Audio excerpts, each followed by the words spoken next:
Good to go? All right. Test, yep, that is. Well, welcome everybody. We're going to get going here. I am Jim Hagan, the Secretary of Tourism, and welcome to a beautiful May 3rd at Mount Rushmore National Memorial. I think the governor is the one who ordered up the snow a little bit. Big fan of snow, right? Well, we are so pleased to see everybody here. Members of the media, thank you for attending. All of our industry partners, we've got a big group from Live Hospitality here. Thank you guys for showing up. Appreciate that. And we want to thank South Dakota citizens for showing up. We appreciate that as well. So this is a big week for South Dakota. It is National Travel and Tourism Week. We're putting a spotlight on the importance of this industry to our state. As we all know, it's a job-creating, revenue-generating industry and having a huge impact, not only nationwide, but specifically on South Dakota. Now, we know 2020 was a tough year for the travel and tourism industry nationwide, but in South Dakota, we held strong. We did well. We did much better than we expected and broke every expectation for welcoming visitors. And again, that just shows the power of travel, shows the power of freedom and giving people the responsibility to travel responsibly. And we were so thrilled to welcome millions to the state last year. Finally, I want to thank the governor publicly. She has been a rock of support for the travel and tourism industry, so steadfast. Every time I needed something or the industry needed something, I could call her and say, Governor, this is what we need. She said, Jim, I'm there for you.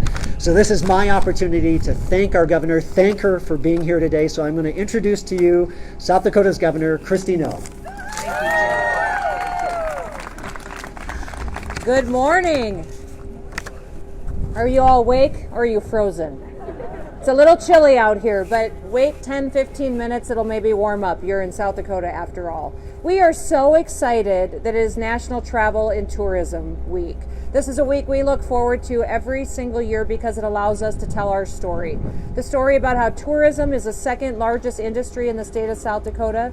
It's the bread and butter of the people who live here. We love to welcome people to our state, show them the wonderful people that we have that live here, the businesses they can enjoy, the landscapes that are beautiful, and our most famous monument that is right behind me that is a testimony to 4 incredible leaders that led this country through challenging times. We are just so proud of this state. We're proud of the people here who make their living and protect our freedoms and our economy every year, and we're proud of this country and everything that we do to really carry forward and protect our freedoms and liberties. Listen, the tourism industry is so important to our entire state. We have some cement that is being poured that I think is indicative of what's happening in South Dakota right now. People are not only visiting here, they're choosing to move here. And they're moving here and opening up businesses to welcome more people to the state of South Dakota. Thousands of families are moving, hundreds of businesses are coming, and that talks about the fact that South Dakota is growing. 12.6 million people spent their vacations in South Dakota last year. That's how many visitors that we had. The tourism industry supports almost 50,000 jobs in the state of South Dakota. And the rest of the country, while they were shut down, South Dakota stayed open, and we continued to welcome people here to our great state. We, in this state, brought in $276 million worth of state and local taxes because of those visitors that came to the state of South Dakota. In fact, those taxes that they paid when they came to the state, when they visited and spent their money in our restaurants and purchasing our souvenirs and staying in our hotels, saved each and every South Dakota family $780 in taxes out of their pockets. They got to keep that money in their pockets because our tourism industry was thriving and was successful as well. Our web traffic already for this year is up 55% over last year, which is incredible. That means that while people came here in droves and set records last year, even more are going to be coming in 2021. Our parks are setting records. Our monuments are setting records. We are selling record numbers of hunting licenses, fishing licenses, people who want to enjoy our outdoors. In 2020, we set a record at Custer State Park of welcoming over 2 million visitors to just the state that state park down at Custer. Game Fish and Parks has seen already this year in 2021 a 26% increase in the amount of bookings that are coming to visit our state parks for this upcoming tourism season. So I want to thank Secretary Hagan for working with me to be creative and figuring out a way to get through not just the pandemic and the challenges that it brought, but also creating an opportunity to help us grow and help our businesses and our families here be successful. Now, I know one of the biggest challenges that tourism is facing right now is workforce. All of you are looking for enough people to fill the jobs, to take care of people and give them outstanding customer service. So we are starting a new initiative that's going to partner with businesses and our Department of Labor with our Department of Tourism to make sure that we are connecting people to the jobs that they can have right here in our beautiful state. We'll be working through our South Dakota Works website to connect individuals that have special skills and gifts and talents for working with people to the businesses that need the help, so that they can not just be here helping and serving people in the short term, but also in the long term, and consider staying here forever and raising their families with us. I think it's very clear that in South Dakota, we love people. This is a week where we're going to talk about the power of travel, but when people travel to South Dakota, they're going to feel welcomed and appreciated. And they're going to recognize that the people that live here are happy. And if they want to travel and spend their vacation with us, well, then that's wonderful. And if they want to move here and be a part of our way of life, we'll welcome that too, and it'll be absolutely wonderful. So thank you for joining us at Mount Rushmore as we cross the state this week, making sure everybody knows that we believe in the power of travel. With that, Jim, I will open it up to any questions that you may have for me or for Secretary Hagan, who I will invite to come back up here and stand with me so he can give you any statistics and data that you might want about the tourism industry, either in the past or what we're looking forward to this year. All right, who's first? Yes, Lee. So there's one thing I know about the tourism department is always trying to grow. The White House had issued an electric vehicle corridor map, and South Dakota and Mississippi did not have like a corridor listed on there. Are there efforts to make that happen and to bring those people so they can safely travel through the state, make it to the Black Hills? Yes, we have. We've been working with the federal government through our Department of Transportation to address some of those issues. We certainly want to be welcoming to those individuals, and I'll let Jim talk specifically about his department if you guys have been focused on that as well. Yes. Thank you, Governor. Great question, Lee. Yes, we have been focused on this over the last 18 months or so. There are several grant programs that are out there available to different entities throughout the state, especially as they relate to electric vehicles. So it's on our radar. We have a new strategic planning process that's coming up here literally in weeks. This is one of the areas that we're going to address over the next 3 years. So stay tuned. Yes. Was there anything that the governor or the Department of Tourism saw last year that you guys know going ahead that you will do differently? I know last year was a struggle because of the pandemic, but was there anything that you tried last year that maybe didn't work that you're going to adjust for this upcoming tourism season? I think what we recognized last year was that telling our story worked. That when we told the rest of the country that we were here and we were open for business, that they came overwhelmingly. That they wanted somewhere that they could come, take their family for a hike, go fishing for the day, go camping and enjoy the outdoors. Even though we had a national and worldwide pandemic going on, that there's still opportunities to spend time together and to enjoy the tourism industry. So what we would like to do is capitalize on that, make sure we don't overwhelm our tourism businesses, also get them the visitors that they need, but the workforce that they need. So I think that that's really what we're doing differently this year, is not just working on recruiting visitors, but recruiting those people who want to work in the tourism industry and facilitate apprenticeships, training programs, so that we can fill those open positions that we have.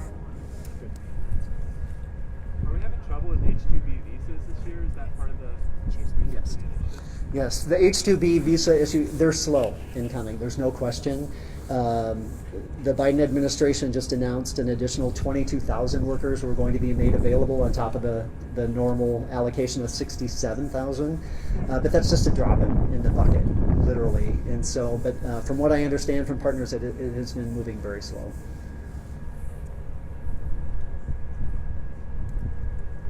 Lee, go ahead. Sure. You had mentioned safe travel. Yes. As the vaccine has been rolling out, it's starting to slow down a little bit.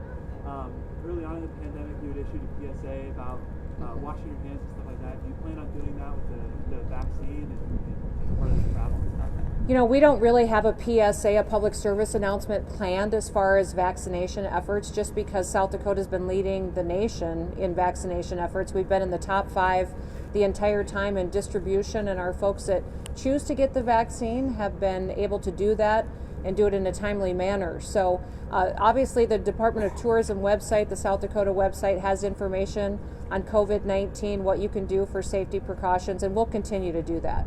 We have found throughout this pandemic that information is key, that we're not going to mandate to people what they have to do. We're going to give them the flexibility to make adjustments as they'd like to, but the more data and information and facts that we can give them on the decisions they can make for their families as they travel is critically important.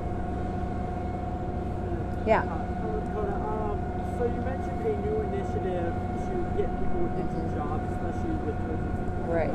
So how is this new initiative going to be different than what we kind of already have going on? Well, it's going to be a partnership specifically between the Department of Labor and the Department of Tourism to match up businesses that have openings with individuals who want to work in the tourism industry. It'll be using the South Dakota Works website, and it'll be a specific focus on matching those individuals and recruitment efforts. So I'll give you an example.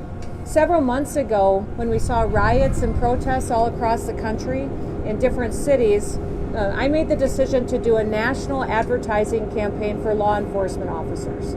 I told law enforcement officers that if they wanted to come to South Dakota and apply for a position here in a state that loved them and appreciated them, and they wanted to live somewhere they could be safe, that we would welcome them. We had hundreds and hundreds and hundreds of applications of law enforcement officers from 41 different states that put in applications to work here, to move here, and be a part of our communities. So just by talking about it, focusing on it, they became aware that we wanted them here, and that's exactly the same kind of effort that we're going to put into making sure that we meet the tourism needs that the industry has today. So if we talk about it, if we go out there on a national platform and say, we are welcoming people here, if you love working in a restaurant, if you're a bartender, if you like giving tours, if you like hiking, being a part of our park system, being outdoors, being a fishing guide, we want you here in South Dakota. We'd love to have you here telling our story and welcoming visitors here. Just that focus, and then partnering with the Department of Labor to make sure they know what's available, will be incredibly powerful. Yes. Would either of you like to make a statement on the upcoming issue with the fireworks display here at Mount Rushmore? Well, I'm very disappointed that we don't have the opportunity to host fireworks here at Mount Rushmore this year. That is something that we did for many, many years, that we lost during the Obama administration, and they returned last year with an incredible event. It was an event that unified our country, that I think all of us were proud to be a part of, and I was hoping we could do that this year as well, and that President Biden would come and be a part of it. So we had put that request in. We were denied our permits to host that event. The alternatives that I had are very limited, so we have contracted with outside counsel, and we are in litigation efforts now to get our permitting process done. The one thing I think everybody should know is that we already had a memorandum of agreement signed and in place with the National Park Service, the Department of Interior, all the local authorities. The agreement was already signed, and by not giving us our permits, they should have given us a reason as to why. There was no reason given as to why we can't host the fireworks events.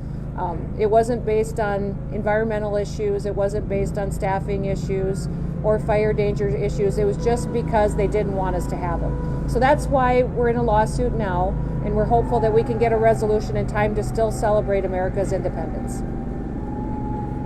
Yes.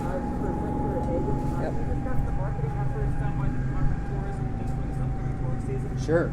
Yeah, so we have a three-phase marketing campaign. So one, we have a segment of the American population that still isn't quite ready to travel yet, and we're sympathetic to that. And so that our message to them is, when the time is right for you and you feel comfortable in traveling again, great places are waiting. For that segment of the American population that is ready to travel, they're planning, they're starting to book, we're telling them to come and visit and go great places. And then we have a third segment is they're already coming. And so our message to them is great faces, great places. So it's a 3-phase approach. Think of it as a stoplight approach, a red light, a green light, and a yellow light. And we're already receiving fantastic responses. In fact, Governor, I should tell you, this is just brand new this morning. Over the past 30 days, our website traffic is up 174%. And our inquiries are up 253%, and that's vacation guide requests, folks signing up for newsletters. So people are really responding to the marketing campaign. We just won't tell them it's snowing. Lee, did you have a question? Yeah, just a quick follow-up on the fireworks thing. Will you Yes. be making a contract available that you said you've signed with the federal government?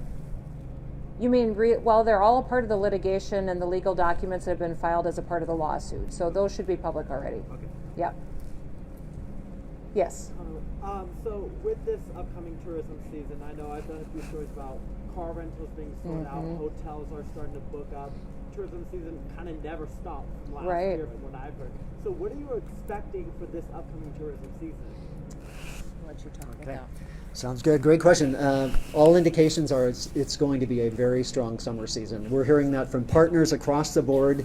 Whether you own a campground, a bed and breakfast, hotel reservations, it really doesn't matter. We are hearing from a number of tourism industry partners who are booked already solid through the fall. When it comes to things like rental cars, there's no question. We're seeing a shortage nationwide. Just this past week, I dealt with 5 families from around the country that were not able to get a rental car, but thank goodness I was able to put them in touch with some local businesses within Rapid City, local rental car businesses, and they're being taken care of. So if you know of visitors out there, especially if you're in the tourism industry and people are having trouble finding either a place to stay or a rental car, please send them our way and we will do our best to accommodate them. Yes. Oh, Andrew, go ahead. Yeah, how can we as locals help you provide never-ending evenings of joy and happiness for all the people? Well, just your sparkling personality does that for us, Andrew. You know what I would say as the citizens of South Dakota, welcome people to our state. I think that people are visiting South Dakota because they value what we have to offer. They love our heart for people. They love the fact that we cherish our freedoms, that most of the times when you cross the country these days, you see a lot of ugliness on the news and you see a lot of division in cities. And I don't see that here in South Dakota. I see people that appreciate our way of life. Their families are important to them. They want to support each other and they're a part of a community. So I would say just welcome our visitors in. Show them what South Dakota is and who we are. And that'll be a wonderful, refreshing opportunity for them to spend a little bit of time getting a break from a lot of what we see going on across the country. Thank you. All right.